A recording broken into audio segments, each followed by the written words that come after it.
Lima Gris TV, un canal diferente.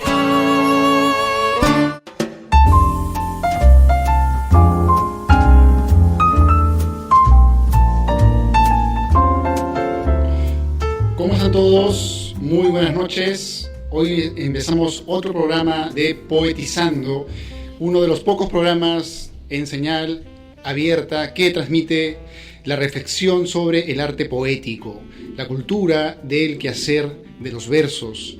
Y para hoy tengo un programa muy especial para ustedes. Vamos a conversar sobre poesía de Brasil, poesía brasileña, y vamos a hablar sobre varios autores y vamos a ir conociendo un poco más esta poética que de repente no es muy conocida. Hay que saber pues que la poesía se practica en todo el continente latinoamericano y es necesario que seamos atentos y sepamos cuáles son los referentes y autores más trascendentales. Como saben, vamos a empezar primero con algunas reflexiones sobre la poesía, la cultura, sobre la literatura que les voy a leer ahora mismo. Justamente acá voy a empezar con una entrevista que le hacen al escritor, al poeta Ferreira Goulart, que luego también les voy a comentar sobre él, y es una entrevista que le hacen que es muy interesante. Dice lo siguiente: ustedes saben que en la modernidad el arte pues pasa a ser un producto, ¿no? Pasa a ser parte del mecanismo capitalista, de la masa y del mercado. En ese sentido le preguntaron al poeta lo siguiente: ¿cuál es el mayor problema al que se enfrenta el arte contemporáneo? Miren ustedes qué tal pregunta, ¿no? ¿Cuál es el mayor problema al que se enfrenta el arte contemporáneo? Ferreira Goulart responde: el mayor problema de nuestra época es la masificación. El problema más serio de nuestra época es la masificación de la cultura, de los valores, de todo lo que es patrón, porque la masificación tiende a banalizar todo y nivelarlo por lo más bajo. Entonces la calidad de las cosas es subestimada. El valor pasa a ser lo que la media difunde. Lo que no es noticia no tiene valor. Entonces vemos los equívocos, la cantidad de cosas que no valen nada y que son a veces hasta impositivas y de una vulgaridad insolente. No quiero prohibir nada, pero son cosas vulgares que son presentadas como si fueran grandes cosas, mientras que las cosas importantes, que tienen verdadero valor, no aparecen. Miren, interesante esta postura de Goulart crítica con la masificación en una sociedad donde todo es altamente inclinado a la producción en masa. Se pierde la calidad. No es lo mismo a veces, en ese sentido, la cantidad con la calidad. Y más adelante dice algo muy interesante también, que vamos a ir pensando y reflexionando. Dice lo siguiente, dice: el arte es anterior a la filosofía. El arte no quiere explicar las cosas. El arte es una relación emocionada con la vida. Es un descubrimiento y posee verdades. Pero son verdades que se mueven con la experiencia de vida. Es diferente. Yo respeto la ciencia. No estoy aquí haciendo elogios al arte en contraposición de la ciencia. Son campos distintos. Lo que la ciencia dice es fundamental y el mundo moderno que conocemos es fruto de esa ciencia. Ella es una de las expresiones más altas del espíritu humano. Vemos que hace una reflexión entre ciencia y arte, ¿no? Miren ustedes qué interesante. Y luego dice lo siguiente: pero el arte es otro camino, otro tipo de conocimiento y hallazgo de la realidad. El arte da de mamar a la gente, la ciencia no. Cuando alguien está lleno, yo acostumbro decir que cuando la mulata se va, solo la poesía ayuda. No hay nada más que ayude.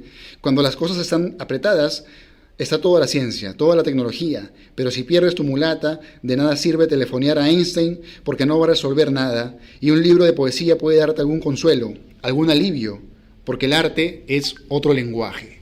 Vean ustedes entonces cómo empezamos esta noche haciendo una reflexión entre arte y ciencia, ¿no? Es cierto que la ciencia es lo que actualmente mueve los mercados económicos y produce alta demanda y competencia, pero lo que da de mamar, lo que nos calma las dudas existenciales, lo que te puede de alguna forma amparar en un desamor, por ejemplo, es el arte.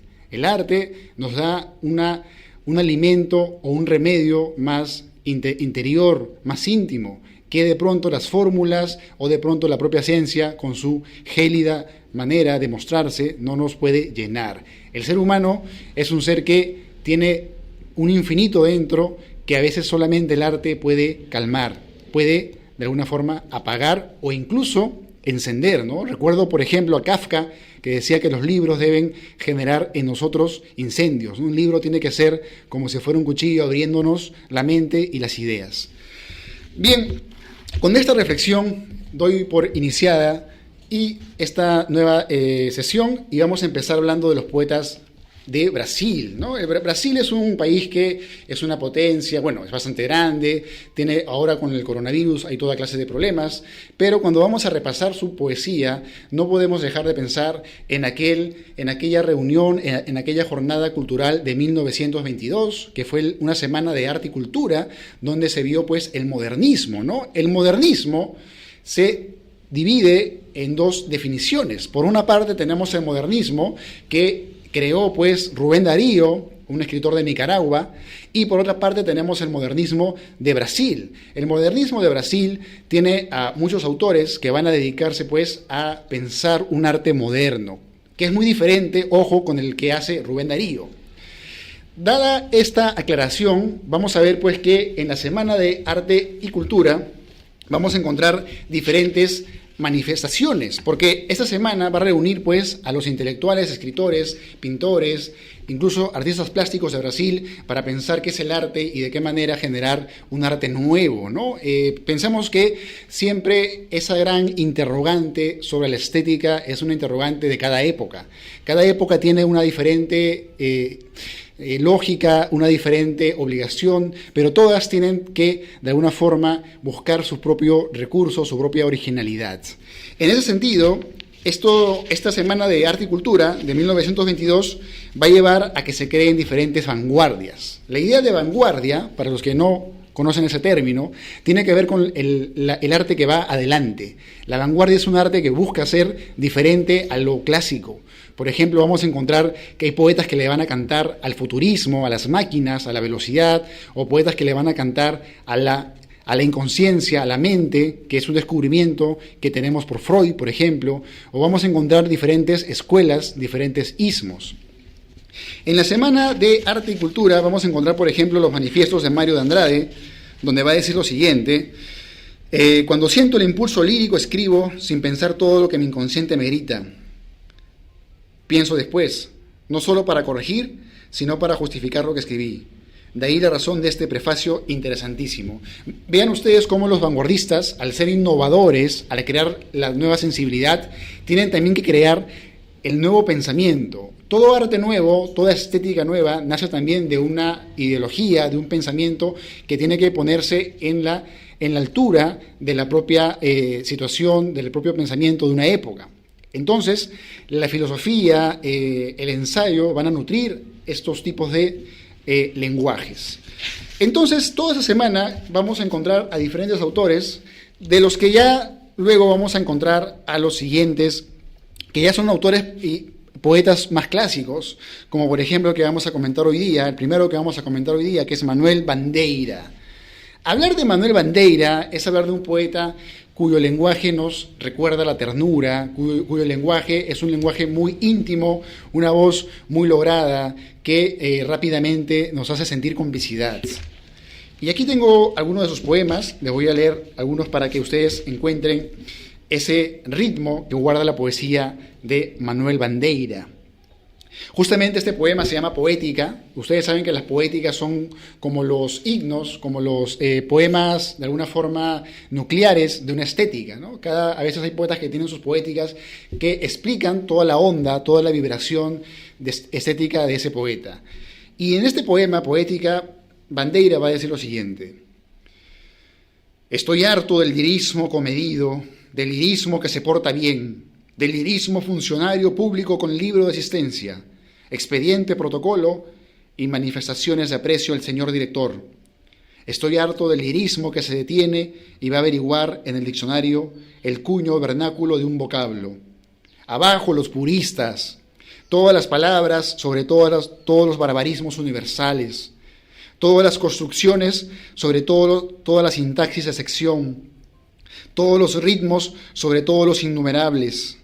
Estoy harto del lirismo enamorador, político, raquítico, sifilítico, Lirismo que se cierra ante lo que está fuera de sí mismo. El resto no es lirismo. Será contabilidad, tabla de cosenos, secretario del amante, ejemplar, con 100 modelos de cartas y las diferentes maneras de agradar a las mujeres, etc. Hasta aquí vemos que hay una crítica a una forma de hacer poesía, ¿no? Esa forma que para Bandeira es la forma clásica, ¿no? Tú a veces lees un poema y vas a encontrar muchas palabras retóricas en desuso que forman parte después de un estilo. Este poema se opone a esa forma de hacer poesía. Y luego dice: quiero ante todo el lirismo de los locos, el lirismo de los borrachos, el lirismo difícil y doloroso de los borrachos, el lirismo de los clowns de Shakespeare. No quiero saber más del lirismo que no es liberación. Hermosa esa última parte, ¿no? Esa última etapa del poema. Bandeira no quiere saber nada del lirismo que no sea liberación. Hay casos de poetas que escriben como si se encontraran frente a un examen al que aprobar, ¿no? Es como si no fueran libres al momento de crear su poesía. Bandeira te dice: no, amigo, no, amiga, escribe de una forma libre, usa tu propia mente, embriágate de tu lenguaje y dale música a tu propia imaginación. Otro poema interesante de Bandeira, yo les recomiendo a este poeta, vamos a hablar brevemente porque tenemos varios que comentar también, es El arte de amar. Este poema es muy corto, a mí me encanta, y es un poema erótico, amoroso. A ver, es de repente un poema para que ustedes puedan también dedicar, tal vez. Y dice: arte de amar. Si quieres sentir la felicidad de amar, olvida tu alma. El alma es lo que arruina el amor. Solo en Dios ella puede encontrar satisfacción, no en otra alma, solo en Dios o fuera del mundo. Las almas son incomunicables. Deja tu cuerpo entenderse con otro cuerpo, porque los cuerpos entienden, pero las almas no. Y este poema, El arte de amar, muy interesante, ¿no? Es un poema que nos invita al acto, como Nietzsche, por ejemplo, cuando habla, ¿no?, de lo carnal, lo terrenal. Nos invita no a lo metafísico, sino a lo carnal. El cuerpo es el lenguaje donde se da el amor, donde se lee el amor. Y para terminar con Bandeira y pasar al siguiente poeta, vamos a leer este poema que también es uno de sus poemas más célebres, que justamente se llama Muerte Absoluta. Y dice así: morir en cuerpo y alma, totalmente, morir sin dejar un triste despojo de carne, ni una exangüe máscara de cera, rodeada de flores que, felices, se pudrirá un día, y bañada en lágrimas, más que de la tristeza, nacidas del espanto de la muerte. Morir sin dejar, por ventura, un alma errante, camino del cielo. ¿Qué cielo podrá colmar la esperanza de un cielo? Morir sin dejar un surco, una piedra, una sombra, el recuerdo siquiera de una sombra. En ningún corazón, en ningún pensamiento, en ninguna epidermis, o sea, en ninguna piel, ¿no? Como una muerte, como dice el título, absoluta, donde totalmente desaparecemos de esta realidad. Y luego dice el poeta: morir tan completamente que al leer tu nombre un día se pregunten ¿quién fue? Morir aún más completamente, sin dejar siquiera ese nombre. Y bueno, este es el poeta Manuel Bandeira, el primero que voy a comentarles, y vamos a seguir con la siguiente autora. Ella también es una poeta de Brasil, ella es Cecília Meireles, y ella es una poeta pues que guarda un registro más lírico, más íntimo y mucho más intenso. Sus poemas son como pequeños perfumes que uno puede oler, pero que te traducen la profundidad de su alma, la profundidad de su ser. Este poema que les voy a leer se llama Motivo, y dice lo siguiente: canto porque el instante existe, y ya mi vida está completa. No soy alegre ni soy triste, soy poeta. Hermano de las cosas fugitivas, no siento gozo ni tormento. Atravieso noches y días en el viento. Esta parte, me detengo un momento, esta parte de no soy alegre ni triste, me recuerda a mí un verso de Borges, ahí ya ustedes lo buscarán. Hay un verso de Borges donde también Borges dice algo parecido, ¿no? Que el poeta no es ni triste ni alegre porque es poeta, Para mí esa renuncia a un estado de ánimo es la aceptación del absoluto, ¿no? El que escribe, el que canta, el que pinta un cuadro tiene que ser coherente con sus sentimientos y ser consecuente con ellos. A veces la tristeza, sentirla de manera intensa, y a veces la alegría, sentirla también de manera intensa, ¿no? Y luego dice la poeta: si desmorono o si edifico, permanezco o me desvanezco, no sé. No sé si me quedo o si paso. Sé que canto, y la canción lo es todo. Hermoso, ¿no? Sé que canto. El canto, bueno, ustedes dirán, los poetas escriben, pero la escritura en un poema, desde muchos años atrás, se considera el canto. Un canto porque es el propio ser, la voz interna, el otro yo, la mente, la que está dejando un poco lo concreto de la palabra para hacer un lenguaje alado o un lenguaje más íntimo. Y luego dice: sé que canto y la canción lo es todo, tiene sangre eterna el ala ritmada, y un día sé que estaré mudo, nada más. Bueno, la poesía de Cecilia es muy intensa, es muy sencilla, se las recomiendo también, y guarda pues un registro muy, muy íntimo y bastante potente.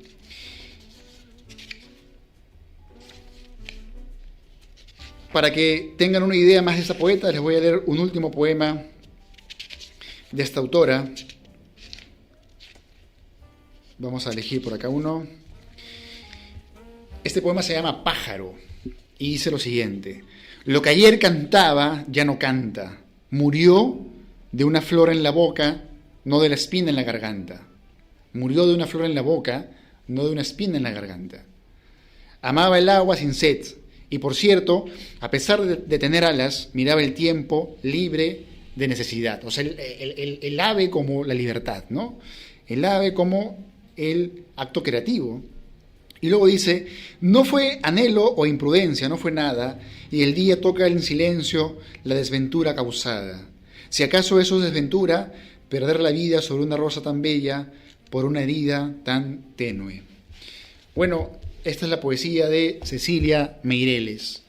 Y luego de ver estos dos autores, que son nucleares para entender la poesía de Brasil, vamos a entrar a otro clásico de Brasil, que es el poeta Drummond de Andrade, que para muchos es como, yo he escuchado de muchos autores decir que es como el Vallejo de Brasil, así de importantes para el país y para nuestro continente.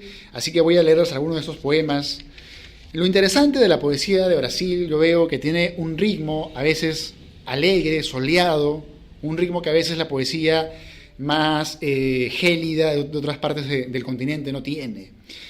Pero también la poesía de Drummond es una poesía además lúdica, una poesía que tiene mucho humor negro, pero un humor fino además.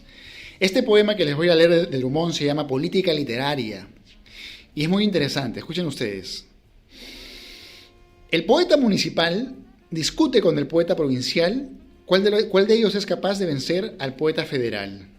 Mientras tanto, el poeta federal se saca oro de la nariz.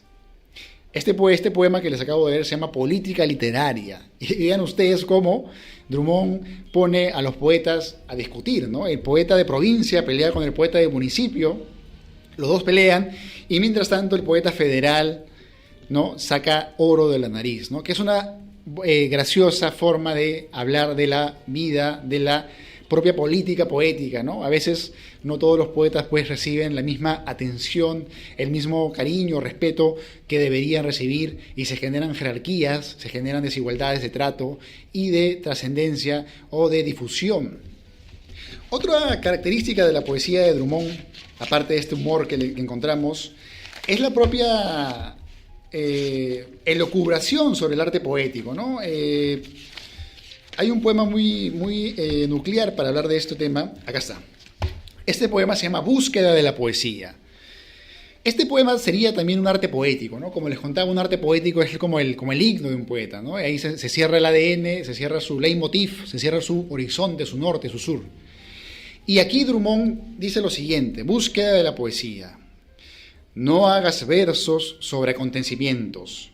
No hay creación ni muerte frente a la poesía. Ante ella, la vida es un sol estático, no calienta ni ilumina. Las afinidades, los aniversarios, los accidentes personales no cuentan.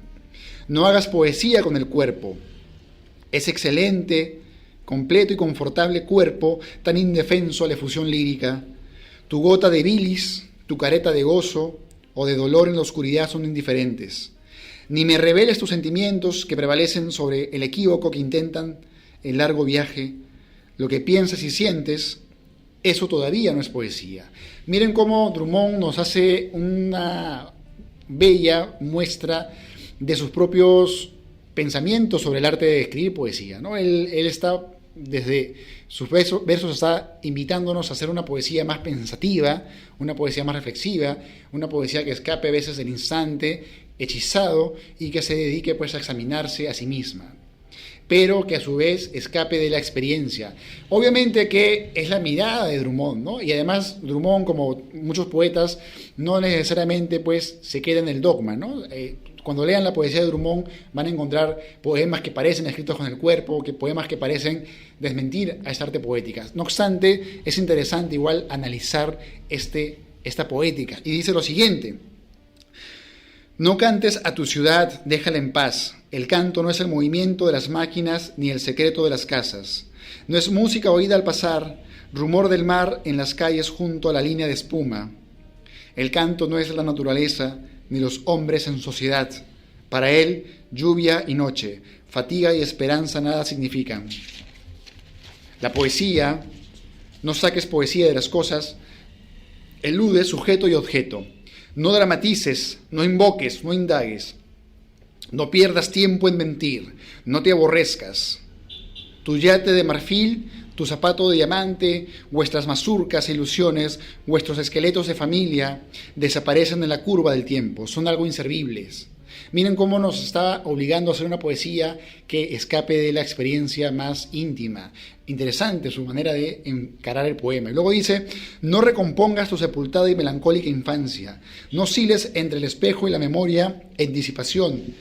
Si se disipó, no era poesía, si se quebró, cristal no era. Penetra sordamente en el reino de las palabras. Allí están los poemas que esperan ser escritos.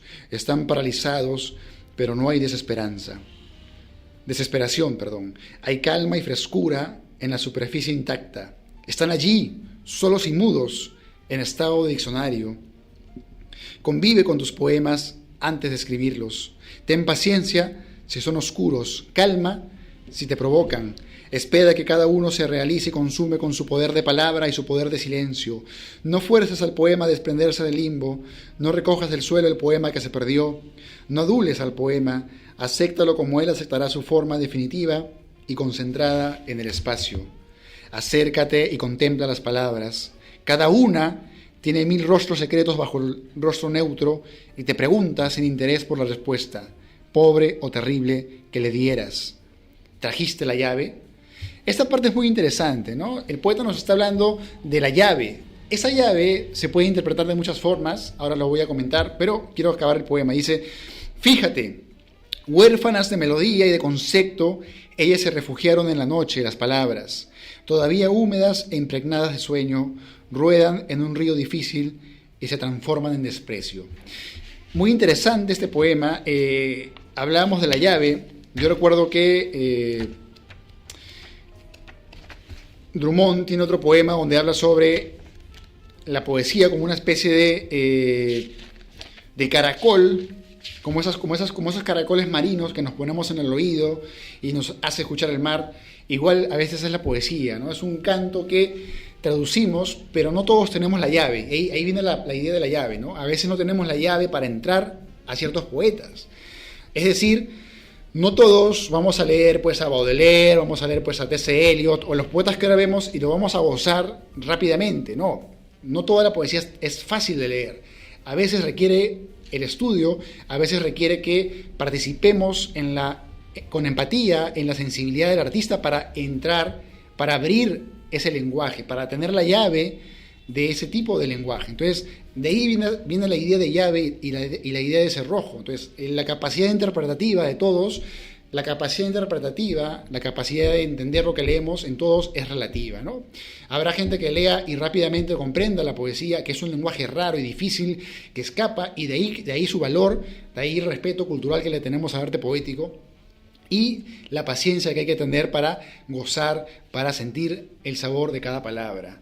Y bueno, quiero terminar con Drummond, con este poema que se llama No te mates. Es un poema muy interesante. Justo el tema de la depresión, el tema de la pena, es un tema de todos los tiempos. Incluso creo yo más ahora que vivimos una etapa muy complicada con todo lo que pasa, la pandemia, etc. Y este poema me agrada por eso. Y dice, no te mates. Y es de Drummond de Andrade. Dice, Carlos, sosiégate. El amor es eso que estás viendo. Hoy besas, mañana no besas. Pasado mañana es domingo y el lunes nadie sabe qué pasará. ¿Es inútil resistir o aún suicidarse? Interesante, ¿es inútil resistir o aún suicidarse? No te mates, no te mates. Resérvate todo para las bodas que nadie sabe cuándo vendrán, si es que vendrán. El amor, Carlos, tu telúrico, la noche pasó en ti, y los complejos sublimándose allá adentro, un barullo inefable, oraciones, gramófonos, santos que se persignan, anuncios del mejor jabón, barullo que nadie sabe de qué, para qué. Mientras tanto caminas melancólico y vertical, eres la palmera, eres el grito que nadie oyó en el teatro y todas las luces se apagan. Eres el grito que nadie oyó en el teatro y todas las luces se apagan, ¿no? Yo pienso que así es un poco la depresión, la tristeza. Y luego que dice el poeta, el amor en la sombra, no en la claridad. Es siempre triste, hijo mío, Carlos, pero no digas nada a nadie. Nadie sabe ni sabrá. Interesante este poema que nos invita pues a una reflexión interna sobre la depresión, la melancolía, la muerte. El siguiente poeta de Brasil que les quiero comentar hoy día es el poeta Paulo Leminski. Por acá tengo unos poemas que recopilé sobre ese autor. Leminski, él ya es un poeta más moderno, un poeta que ya transfigura el lenguaje, es un poeta muy irónico, pero a su vez muy exquisito con la forma de entender el papel de la palabra en la hoja. Es un poeta muy experimental y yo recomiendo mucho su poesía. Y voy a leer dos poemas que justo estaba por acá recopilando de la web. Él tiene ensayos muy interesantes sobre poesía que recomiendo leer. Ensayos donde él se pone a pensar sobre el silencio, reflexiona sobre la palabra, la mente, etc. Tiene toda una reflexión exquisita sobre el arte poético que deben ustedes conocer. Y dice este poema que se llama Un día, de Paulo Leminski. Dice, un día uno creyó que sería Homero, la obra nada menos que una Ilíada. Después, viendo el problema, daba para un Rimbaud, un Ungaretti, un Fernando Pessoa cualquiera, un Eluard, un Lorca, un Ginsberg. Por fin, acabamos siendo el pequeño poeta de provincia que siempre fuimos, detrás de tantas máscaras que el tiempo trató como flores. Qué interesante este poema, ¿no? Es un poema que se ríe de sí mismo, de las ambiciones que tienen los artistas, ¿no? Este poeta, Paulo Leminski, dice que un día soñaba con ser Homero, ¿no? O sea, ser el más grande poeta griego.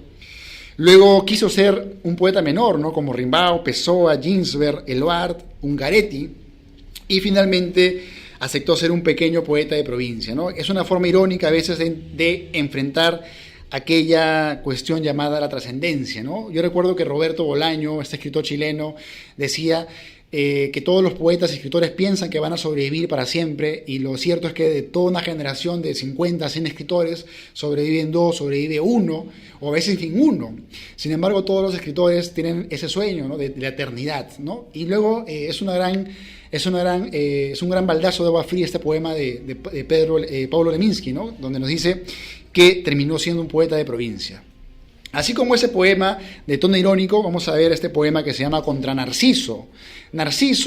Contra Narciso parece un poema en contra del ego del poeta. Dice, en mí yo veo al otro y al otro y al otro, en fin, decenas, trenes pasando, vagones llenos de gente, centenas. El otro que hay en mí es usted, usted y usted. y usted. Así como yo estoy en usted, yo estoy en él, en nosotros, y solo cuando estamos en nosotros estamos en paz, aunque estemos a solas.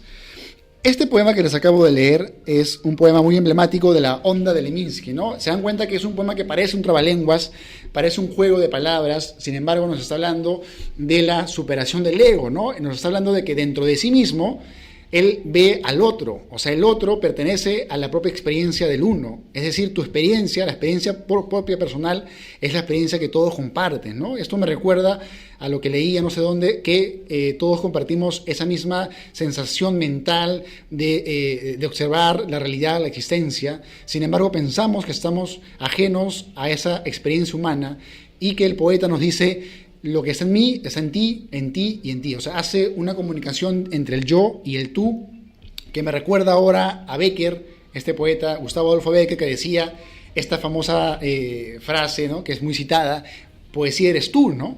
Que a veces causa burla en algunas personas, pero si la analizamos, la poesía es el otro, o la poesía vendría a ser la comunicación no solamente con uno mismo, sino con el mundo, pero también con uno mismo y con todos. O sea, hay ahí, en este poeta y en este poema contra Narciso, un diálogo entre el yo, el otro, un diálogo entre la propia poesía, la propia individualidad y la sociedad que surge con la palabra. Es que ahora yo pienso que la palabra de los artistas, de los escritores, de los poetas, pueden ser muy personales, pueden ser muy subjetivas, pero tienen que ver con todos, tienen que ver con toda nuestra realidad. Es decir, un escritor, a pesar de que no sea cercano nuestro, no sea nuestro familiar, no sea nuestro vecino, nos puede comunicar ideas cercanas que sintamos dentro de nosotros, que sean ideas nuestras. Y esto me recuerda a algunas ideas que leía en Octavio Paz, donde decía que la poesía nos recuerda algo que ya sabemos, pero olvidamos, ¿no? Y ahí va un poco la idea de cómo la palabra poética en realidad es lo que uno podría decir, pero que no dice porque no escribe poesía. Y el poeta que sí lo hace, nos está representando, está haciendo que su voz, que es individual, sea una voz plural y sea una voz colectiva, ¿no? Cómo lo individual termina siendo colectivo, cómo Vallejo, Pessoa, un poeta, escribe desde su corazón, desde su propia individualidad, pero toca el ser y las fibras de toda una generación. Bueno, hablando de Leminski, quiero entrar a otro poeta, y es el último poeta que vamos a analizar esta noche. Y este poeta, que me parece uno de los más altos poetas de Brasil, es el poeta Ferreira Goulart. Ferreira Goulart es un poeta muy interesante. Yo recuerdo que en uno de mis viajes que tuve por Chile, en Valparaíso, estuve justamente en un lugar que era una librería, Concreto Azul, con los amigos de Valparaíso. Si me están viendo, les mando un saludo. Y me acuerdo que ellos estaban en su taller haciendo una lectura sobre este poeta, sobre su libro, El poema sucio. Ferreira Goulart es un poeta igual vanguardista, muy político, que es autor de un libro llamado Poema Sucio, que es un poema largo que tiene ese adjetivo de sucio porque es un poema que se escapa de lo lírico. Ferreira Goulart quiere que la poesía sea la vida, la propia cotidianidad, lo que respiramos, lo que vemos, que la poesía no sea un acto que de pronto lo hacen personas pues en una torre de marfil, sino sea un acto concreto, un acto humano. En ese sentido les voy a leer algunos de sus poemas, por ejemplo, el poema No hay vacantes. Y dice lo siguiente: no hay vacantes. El precio del frijol no cabe en el poema. El precio del arroz no cabe en el poema. No caben en el poema el gas, la luz, el teléfono, el escamoteo de la leche, de la carne, del agua, del azúcar, del pan. El empleado público no cabe en el poema. Con su salario de hambre, con su vida encerrada en archivos, no cabe en el poema el obrero que esmerile su día de acero y carbón en los talleres oscuros, porque el poema, señores, está cerrado, no hay vacantes. Solo cabe en el poema el hombre sin estómago, la mujer sin nubes, la fruta sin precio. El poema, señores, no hiede ni huele. Este poema que les acabo de leer, No hay vacantes, es muy interesante, ¿no? Ferreira Goulart protesta por el hecho de que a veces los poetas escriben sobre temas muy neutrales, ¿no? ¿Por qué lo cotidiano no puede también ser parte de la propia poesía, ¿no? Me acuerdo que hace unos días un amigo me comentaba, Julio, ¿por qué podemos hablar del anticucho en la poesía? ¿Qué de poético tiene el anticucho? Y yo creo que la realidad, que tiene elementos como el anticucho, que tiene elementos como la señora que hace moliente, la señora que está en la esquina, de repente vendiéndonos huevitos de codorniz. Si uno es artista, si uno tiene una mirada interesante, puede hacer que todo tenga un sentido poético, puede hacer que todo tenga una trascendencia. Entonces, yo simplemente le respondí, o le respondo a todos ustedes, que analicen bien la realidad, porque la realidad nos da los elementos para crear arte. Depende mucho de nuestra creatividad. Y otro poema muy interesante de Ferreira Goulart que les quiero compartir esta noche. Este poeta que yo les recomiendo leer, que es muy, muy interesante, un gran poeta, se llama La Poesía, ¿no? Se dan cuenta que estamos leyendo poemas, por ejemplo, el de Drummond de Andrade también, que era un arte poético, para que vean ustedes cómo cada poeta tiene su propia mirada sobre el arte de hacer poesía. En el caso de Ferreira Goulart, este poema se llama La Poesía y dice lo siguiente. ¿Dónde está la poesía? Se indaga por todas partes y la poesía va a la esquina a comprar periódico. Científicos descuartizan a Pushkin y Baudelaire. Exegetas desmontan la máquina del lenguaje. La poesía se ríe. Se decreta. Está prohibido mezclar el poema con Ipanema. El poema declara en el interrogatorio. Mi poema es puro, flor, sin tallo, juro. No tiene pasado ni futuro, no sabe a hiel ni sabe a miel, es de papel. ¿No? Como hace una burla de los poetas que se creen muy puristas, ¿no? Que no hacen poesía de la realidad, sino de una cuestión más etérea, más ingrávida, más subrepticiamente brumosa. ¿Y qué dice luego el poeta Ferreira Goulart? Dice, no es como la azucena que efímera pasa, y no está sujeto a la polilla, pues tiene la protección del insecticida. Créame, mi poema es hostil a la vida. Claro, la vida es sucia. Y ahí viene la idea de poema sucio, ¿no? La vida es sucia, la vida es dura y sobre todo insegura. Sospechoso de actividades subversivas, fue detenido ayer. El poeta Casimiro de Abreu, la fábrica de hilados Camboa quebró y dejó sin empleo un centenar de obreros. La adúltera Rosa Goncalves, declarando en el tercer juzgado de familia, afirmó descaradamente, sí, lo traicioné, el amor se acaba, señor juez. El anillo, miren ustedes cómo Ferreira Goulart incluye incluso a juicios de gente de la cotidianidad, gente que está de pronto teniendo problemas legales, como lo que les digo, el artista selecciona de la realidad sus propios elementos para su lienzo. Y esto me recuerda, por ejemplo, al poeta moderno, porque esta es una poesía moderna, ¿no? Hay que diferenciar, que es Charles Baudelaire, ¿no? Charles Baudelaire, el autor de Las Flores del Mal, ya escribía poemas sobre las viejitas que estaban caminando en las calles, escribía poemas sobre lo que de pronto no es poético y le daba pues una nueva vida, o por ejemplo Oliverio Girondo, etc. Y luego dice, el anillo que me diste era de vidrio y se quebró, el amor que me tenías era poco y se acabó, era poco, era mucho, era un hambre azul y navaja, un vértigo de cabellos, dientes, olores que traspasan el metal y me impiden vivir aún. Era pobre, era poco, era loco, una zambullida en el fondo de tu seda, abierta en flor abajo, donde yo moría. Bueno, esa es parte de un poema que es muy largo, y les quiero leer partes del poema Sucio.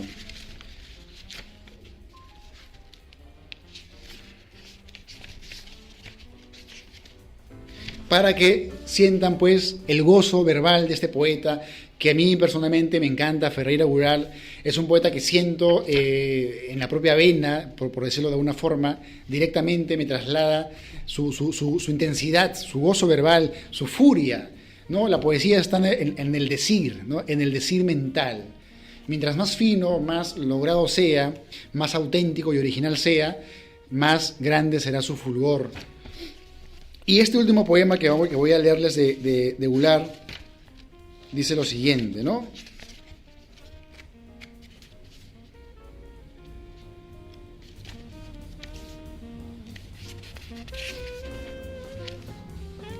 Por cierto, esos poemas están traducidos por Mirko Lauer, un poeta peruano, también que es muy bueno, ya habrá momento de hablar sobre su poesía. Y les leo otra parte de Poema Sucio, dice: y hay en ellas una iluminación mortal que es de la boca que cualquier tiempo, pero que allí en nuestra casa, entre muebles baratos y ninguna dignidad especial, minaba la propia existencia. Reíamos, es cierto, en torno a la mesa de cumpleaños cubierta de pastillas de menta envueltas en papeles de seda coloridos. Reíamos, sí, pero era como si ningún afecto valiera, como si no tuviese sentido reír en una ciudad tan pequeña. El hombre está en la ciudad como una cosa está en otra, y la ciudad está en el hombre que está en otra ciudad. Más variados son los modos como una cosa está en otra cosa. El hombre, por ejemplo, no está en la ciudad como un árbol está en cualquier otra, ni como un árbol está en cualquiera de sus hojas, incluso rodando lejos de él. El hombre no está en la ciudad como un árbol está en un libro, cuando un viento allí lo ojea. La ciudad está en el hombre, no de la misma manera que un pájaro está en un árbol, no de la misma manera que un pájaro, la imagen de él, estaba en el agua, y ni de la misma manera que un susto del pájaro está en el pájaro que yo escribo. Bueno, como ven, la poesía de Goulart es una poesía que se alimenta, como dice él, de lo sucio, de lo sórdido, que puede ser la realidad.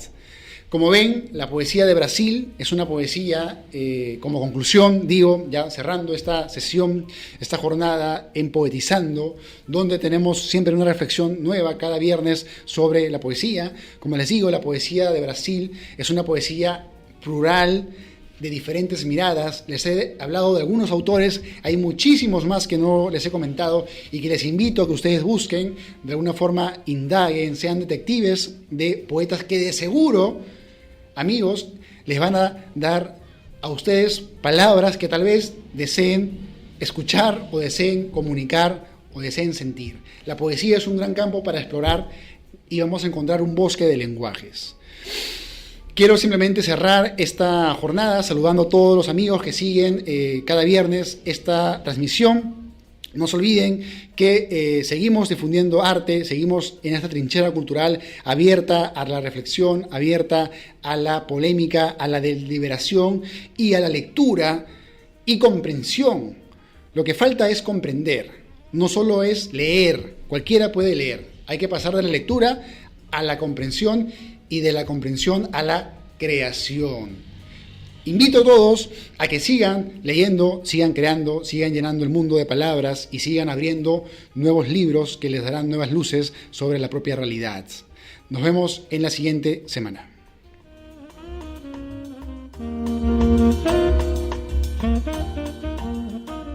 Lima Gris TV, un canal diferente.